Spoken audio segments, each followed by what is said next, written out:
Breaking news, my lovely, wonderful people. Oh, what a situation. Obaseki, Philip Shaibu's matter have increased. Though. They've dubbed governance for personal fraud. Though. Labour Party aspirants have don't reveal that there are many matters going on between them, and both of them are facing one another, exposing one another. A very sad and sorry situation because it was never like this before. They were both like brothers from two different mothers, and they were doing just fine. All of a sudden, the quest for power and wealth, the seduction of wealth came into being, and brothers began to disintegrate and fight themselves, so much so that they are exposing themselves right now, and every single person is wondering, what next? What next? Please don't forget to give us a thumbs up, like us, share, subscribe. Let's get all the details. Obaseki, Philip Shuaibu have dumped their governance for personal fraud and going about exposing one another. The governorship aspirant of the Edo State 2024 governorship election on the platform of the Labour Party, Honorable Lucky Ehis, has berated Governor Obaseki and his deputy Philip Shuaibu for allegedly abandoning governance of the people for personal issues and fraud, exposing one another. He said this yesterday in Abuja at the Labour Party National Secretariat during his official declaration to run for Edo State governorship election.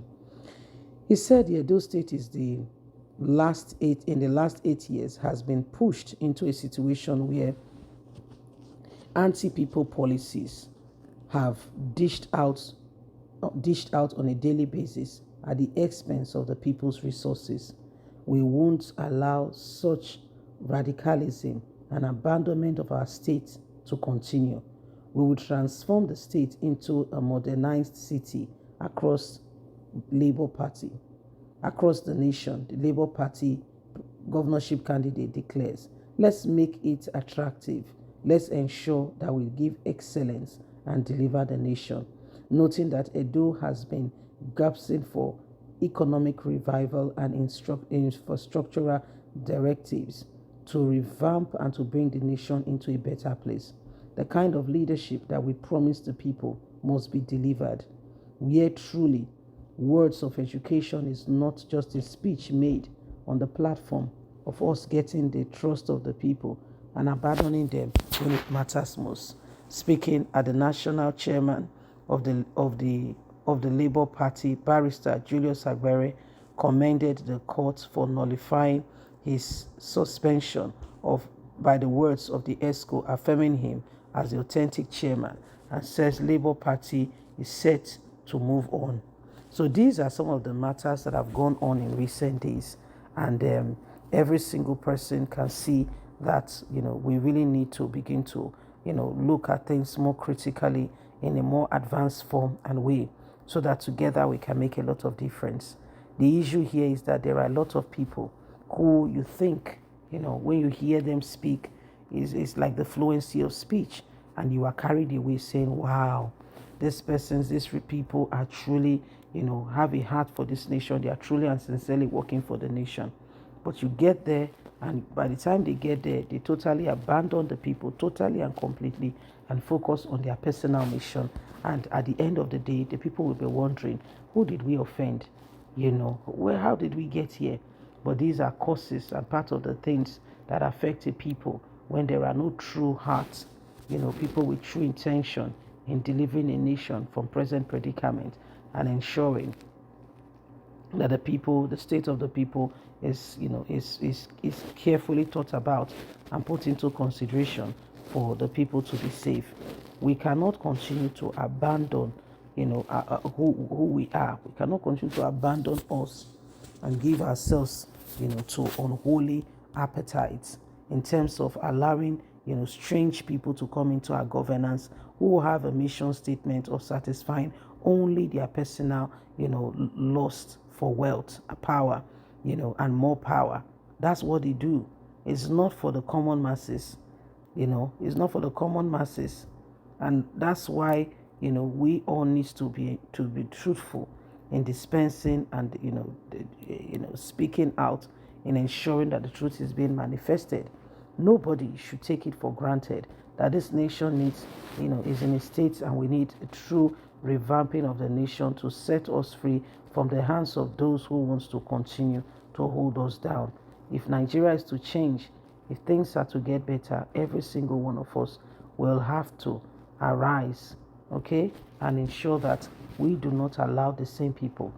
You see, Governor Gordon Obaseki and Philip Shuaibu, they've come a long way, and all of a sudden, Philip Shuaibu wants to go for, he wants to continue, he wants to become the governor of the state. And Obaseki felt, according to what Obaseki said, though, that they should focus on their governance. They still have a lot to deliver to the people. And he said, Philip Shuaibu saw that as saying, no, I don't want you to succeed me.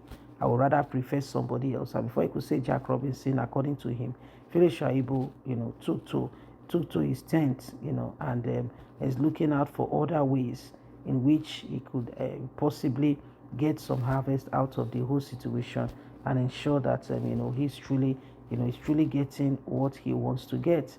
And so he went to court receiving a message saying nobody should receiving a message saying, nobody should send him out. And so at the end of the day, you see the trouble the state is currently experiencing. Before you know, they will start speaking. Okay? They will start speaking, and other matters will start coming up. You see it very soon. They will start speaking very soon. You will get the matter coming up really, really soon. You see? So these are some of the things that are going on, and every single person can see. Okay?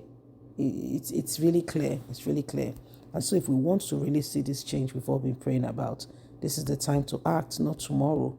This is the time to make sure that we are engaging correctly, because we cannot throw our nation away, and give it to other people. We cannot throw our nation away and put it in the hands of whoever thinks, it is their turn, it is their duty, it is their birthright. Okay? It's not their duty, it's not their birthright. And so every one of us must become wise. Every one of us must look at this adequately, carefully thought about before we go ahead and make any form of commitment. If we want Nigeria to change, the government that we have today sadly is not listening to the people. They are basically looking out for themselves, and it is sad. It's sad. So Nigerians, let's continue to ensure that we're rising up to the truth. Leave us a comment. Please don't forget to like us, share, subscribe. God bless. Bye for now.